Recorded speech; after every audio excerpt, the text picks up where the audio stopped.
Run ಬಳಿಕ CM Siddaramaiah ಪ್ರಚಾರ. ದಾವಣಗೆರೆಯಲ್ಲಿ ಬೈ ಎಲೆಕ್ಷನ್ ಕಾವು ಹೆಚ್ಚಿಸಿದಂತಹ ಸಿಎಂ ಕ್ಯಾಂಪೇನ್ ಮಾಡಿದರು.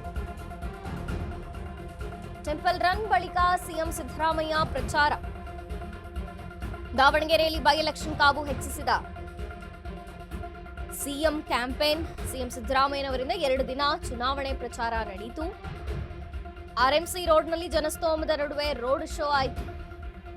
ಬೆಳಿಗ್ಗೆಯಿಂದ ಕೂಡ ಟೆಂಪಲ್ ರನ್ ನಲ್ಲಿ ಇದ್ರು. ತೆರೆದ ವಾಹನದಲ್ಲಿ ಮತಯಾಚನೆ ಮಾಡಿದ್ರು ಸಿದ್ದರಾಮಯ್ಯ ಜೊತೆಗೆ ಸಚಿವ ಎಸ್ ಮಲ್ಲಿಕಾರ್ಜುನ್ ಸಾಥ್ ನೀಡಿದ್ರು. ಕೈ ಅಭ್ಯರ್ಥಿ ಸಮರ್ಥ ಮಲ್ಲಿಕಾರ್ಜುನ್ ಮತಬೇಟೆ. ಇನ್ನು ಈಶ್ವರ್ ಖಂಡ್ರೆ, ಎಂಸಿ ಸುಧಾಕರ್ ಸೇರಿ ಇನ್ನಿತರ ನಾಯಕರು ಕೂಡ ಸಾಥ್ ಕೊಟ್ಟರು, ಭಾಗಿಯಾದ್ರು ಪ್ರಚಾರದಲ್ಲಿ. ದಾವಣಗೆರೆಯಲ್ಲಿ ಸಿಎಂ ಸಿದ್ದರಾಮಯ್ಯನವರು ಭರ್ಜರಿ ಪ್ರಚಾರವನ್ನೇ ಮಾಡಿದ್ರು.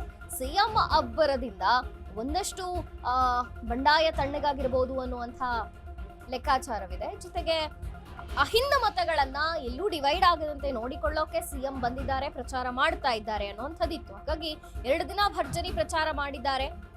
ಬೆಳಿಗ್ಗೆಯಿಂದಲೇ ಟೆಂಪಲ್ ರನ್ ಮಾಡ್ತಿದ್ದಂತಹ ಕಾಂಗ್ರೆಸ್ ನಾಯಕರು, ಸಿಎಂ ಕೂಡ ಟೆಂಪಲ್ ರನ್ ಮುಗಿಸಿ ಇವತ್ತು ಪ್ರಚಾರಕ್ಕೆ ಇಳಿದ್ರು. ತೆರೆದ ವಾಹನದಲ್ಲಿ ಮತಯಾಚನೆಯನ್ನ ಮಾಡಿದ್ರು ಸಿದ್ದರಾಮಯ್ಯ. ಜೊತೆಗೆ ಎಸ್ ಮಲ್ಲಿಕಾರ್ಜುನ್ ಕೂಡ ಸಾಥ್ ನೀಡಿದ್ರು. ಇನ್ನು ಕೈ ಅಭ್ಯರ್ಥಿ ಸಮರ್ಥ ಪರ ಬೇಟೆಗೆ ಹಲವಾರು ನಾಯಕರು ಭಾಗಿಯಾದ್ರು ಮತಬೇಟೆಗೋಸ್ಕರ. ಇನ್ನು ಈಶ್ವರ್ ಖಂಡ್ರೆ, ಎಂಸಿ ಸುಧಾಕರ್ ಸೇರಿ ಹಲವಾರು ನಾಯಕರು ಪ್ರಚಾರಕ್ಕೆ ಭಾಗಿಯಾದ್ರು.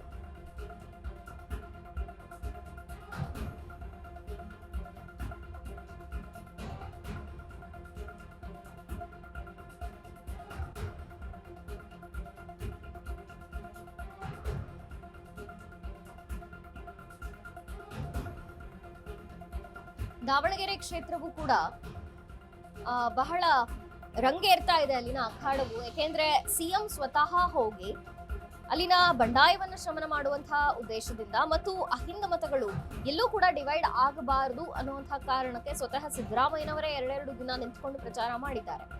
ರೋಡ್ ಶೋ ಮೂಲಕ ಮತ್ತು ಹಲವು ದೇವಸ್ಥಾನಗಳಿಗೆ ತೆರಳೋ ಮೂಲಕ ಮತ್ತು ಮಸೀದಿಗೆ ಹೋಗಿ ಅಲ್ಲಿ ಪ್ರಾರ್ಥನೆಯನ್ನ ಸಲ್ಲಿಸೋ ಮೂಲಕ ಹೀಗೆ ಎಲ್ಲಾ ಸಮುದಾಯಗಳನ್ನು ಕೂಡ ಅಲ್ಲಿ ಟಚ್ ಮಾಡಿ ಮನವೊಲಿಕೆ ಮಾಡುವಂತಹ ಪ್ರಯತ್ನವಿರಬಹುದು. ಜೊತೆಗೆ ಈ ಬಾರಿಯೂ ಕಾಂಗ್ರೆಸ್ಸೇ ಬರುತ್ತೆ ಅನ್ನುವಂಥ ಒಂದು ವಿಶ್ವಾಸದೊಂದಿಗೆ ಭರ್ಜರಿಯಾಗಿಯೇ ಪ್ರಚಾರ ಮಾಡಿದ್ದಾರೆ ಸಿಎಂ ಸಿದ್ದರಾಮಯ್ಯ.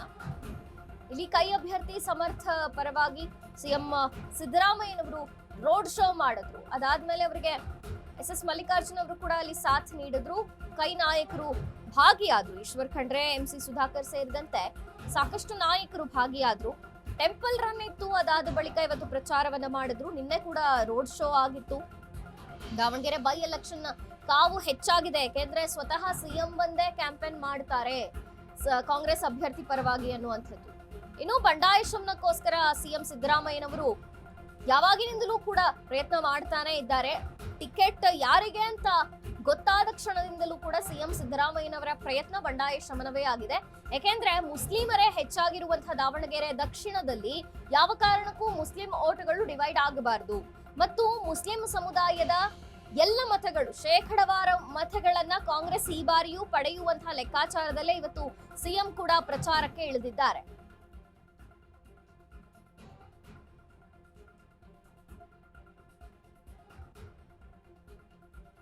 ಹಾಗಾಗಿ ದಕ್ಷಿಣದಲ್ಲಿ ಇರುವಂತಹ ದಾವಣಗೆರೆ ದಕ್ಷಿಣ ಕ್ಷೇತ್ರದಲ್ಲಿ ಮುಸ್ಲಿಂ ಮತಗಳೇ ನಿರ್ಣಾಯಕ, ಮುಸ್ಲಿಂ ಸಮುದಾಯದವರ ಮತಗಳು ನಿರ್ಣಾಯಕ.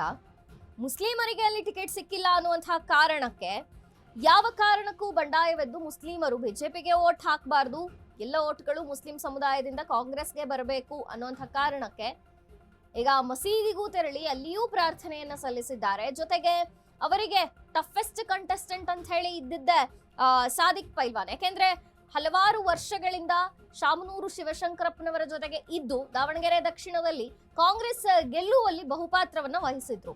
ಅವರು ನಾಮಿನೇಷನ್ ಸಲ್ಲಿಸಿದಾಗ ಒಂದು ಬಗೆಯ ಟೆನ್ಷನ್ ಉಂಟಾಗಿತ್ತು. ಆದ್ರೆ ಅದನ್ನೆಲ್ಲವನ್ನೂ ಮೀರಿ ಈಗ ಅವರ ಮನವೊಲಿಕೆಯೂ ಆಯ್ತು. ಅವರು ಕೂಡ ನಿವೃತ್ತಿ ಅಂತ ಘೋಷಣೆ ಮಾಡ್ಕೊಂಡ್ರು. ಹಾಗಾಗಿ ಸಾದಿಕ್ ಪೈಲ್ವಾನ್ ಈಗ ಕಣದಲ್ಲಿಲ್ಲ. ಸಾದಿಕ್ ಪೈಲ್ವಾನ್ ಪ್ರಶ್ನೆ ಆಗಿದ್ರು ಕಾಂಗ್ರೆಸ್ಗೆ, ಅದು ಮುಗೀತು. ಆದ್ರೆ ಬಂಡಾಯವಿರುವಂತಹ ಇನ್ನೊಂದಷ್ಟು ಮುಸ್ಲಿಂ ನಾಯಕರುಗಳು ಮತ್ತು ಒಟ್ಟಾರೆ ಮುಸ್ಲಿಂ ಸಮುದಾಯವನ್ನ ಒಲಿಸಿ ಅಲ್ಲಿನ ಮತಗಳನ್ನ ಬೇಟೆಯಾಡುವಂತಹ ಲೆಕ್ಕಾಚಾರ. ಹಾಗಾಗಿ ಸ್ವತಃ ಸಿಎಂఏ ಅಖಾಡಕ್ಕೆ ಇಳಿದು ಈಗ ದಾವಣಗೆರೆ ದಕ್ಷಿಣದಲ್ಲಿ ಮುಸ್ಲಿಂ ಮತಗಳನ್ನ ಪಡೆಯುವಂತ ಒಂದು ಪ್ರಯತ್ನ ನಡೀತಿದೆ. ಇನ್ನು ಅಹಿಂದ್ ಮತಗಳು ಏನಿದೆ, ಅಲ್ಪಸಂಖ್ಯಾತರ ಸಾಕಷ್ಟು ಮತಗಳು ದಾವಣಗೆರೆ ದಕ್ಷಿಣದಲ್ಲಿ ನಿರ್ಣಾಯಕ ಮತಗಳೇ, ಅದನ್ನು ಕೂಡ ಕಡೆಗಣಿಸುವಂತಿಲ್ಲ. ಹಾಗೆಯೇ ಇವತ್ತು ಟೆಂಪಲ್ ರನ್ ಕೂಡ ಮಾಡಿದ್ರು, ದೇವಸ್ಥಾನಕ್ಕೂ ತೆರಳಿದ್ರು ಸಿದ್ದರಾಮಯ್ಯ.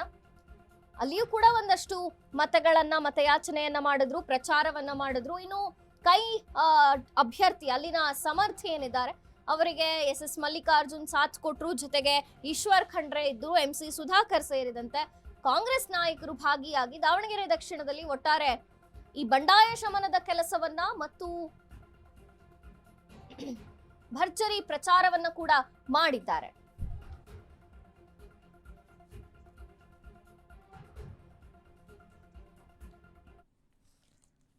ಓಕೆ, ಈ ಬಗ್ಗೆ ಹೆಚ್ಚಿನ ಮಾಹಿತಿಯನ್ನ ಕೊಡ್ತಾರೆ ಪ್ರತಿನಿಧಿ ಗಂಗಾ ಜಾಧವ್. ಇವತ್ತಿನ ಪರಿಸ್ಥಿತಿಗಳನ್ನ ನೋಡಿದ್ರೆ, ಯಾಕೆಂದ್ರೆ ಸಿಎಂ ಸಿದ್ದರಾಮಯ್ಯನವರೇ ಸ್ವತಃ ಅಖಾಡಕ್ಕೆ ಇಳಿದು ಈಗ ಪ್ರಚಾರವನ್ನ ಮಾಡಿರುವಂತದ್ದು, ಹೇಗಿದೆ ಅಲ್ಲಿನ ಪರಿಸ್ಥಿತಿ ಒಟ್ಟಾರೆ ದಾವಣಗೆರೆ ಕ್ಷೇತ್ರದಲ್ಲಿ? ಮಂಜರಿ, ಈಗಾಗಲೇ ನಾವು ಗಮನಿಸ್ತಾ ಇರುವ ಹಾಗೆ ದಾವಣಗೆರೆಯಲ್ಲಿ ಬೈ ಎಲೆಕ್ಷನ್ ಅಖಾಡ ಜೋರಾಗಿದೆ. ಇನ್ನು ಈ ಹಿನ್ನೆಲೆಯಲ್ಲಿ ಗಮನಿಸ್ತಾ ಹೋಗೋದಾದ್ರೆ ಖುದ್ದು ಸಿಎಂ ಹಾಗೆ DCM ಕೂಡ ಭಾಗಿಯಾಗ್ತಾ ಇದ್ದಾರೆ. ಸಿಎಂ ಈಗ ಆಲ್ರೆಡಿ ಭಾಗಿಯಾಗಿದ್ದು ಮತಗಳನ್ನ ಸೆಳೆಯುವ ತಂತ್ರವನ್ನ ರೂಪಿಸ್ತಾ ಇದ್ದಾರೆ, ಮನೆ ಮನೆಗೂ ಪ್ರಚಾರವನ್ನ ನಡೆಸ್ತಾ ಇದ್ದಾರೆ, ಹಾಗೆ ರ್ಯಾಲಿಯ ಮೂಲಕ ಒಂದು ಮತದಾರರನ್ನ ಸೆಳೀತಾ ಇದ್ದಾರೆ. ಈಗಾಗಲೇ ದಾವಣಗೆರೆ ನಗರ ದೇವತೆ ದುರ್ಗಾಂಬಿಕಾ ದೇವಸ್ಥಾನಕ್ಕೆ ಕೂಡ ನೀಡಿ ಅಲ್ಲಿ ವಿಶೇಷವಾದ ಪೂಜೆಯನ್ನ ಸಲ್ಲಿಸಿದ್ರು. ಬಳಿಕ ಪಕ್ಕದಲ್ಲಿ ಇದ್ದಂತಹ ದರ್ಗಾಗೆ ಹೋಗಿ ಒಂದು ವಿಶೇಷವಾದ ಪ್ರಾರ್ಥನೆಯನ್ನ ಸಲ್ಲಿಸಿ, ತದನಂತರ ವೀರಭದ್ರೇಶ್ವರ ದೇವಸ್ಥಾನದಲ್ಲಿ ಪೂಜೆಯನ್ನ ಸಲ್ಲಿಸಿ, ನಂತರ ಮಲ್ಲಿಕಾರ್ಜುನ್ ಅವರ ಜೊತೆಗೆ ಬಂದು ಹಾಗೆ ಕಾಂಗ್ರೆಸ್ ನಾಯಕರ ಜೊತೆ ಒಟ್ಟುಗೂಡಿ ಒಂದು ರ್ಯಾಲಿಯನ್ನ ಶುರು ಮಾಡಿದ್ದಾರೆ ಈಗಾಗಲೇ.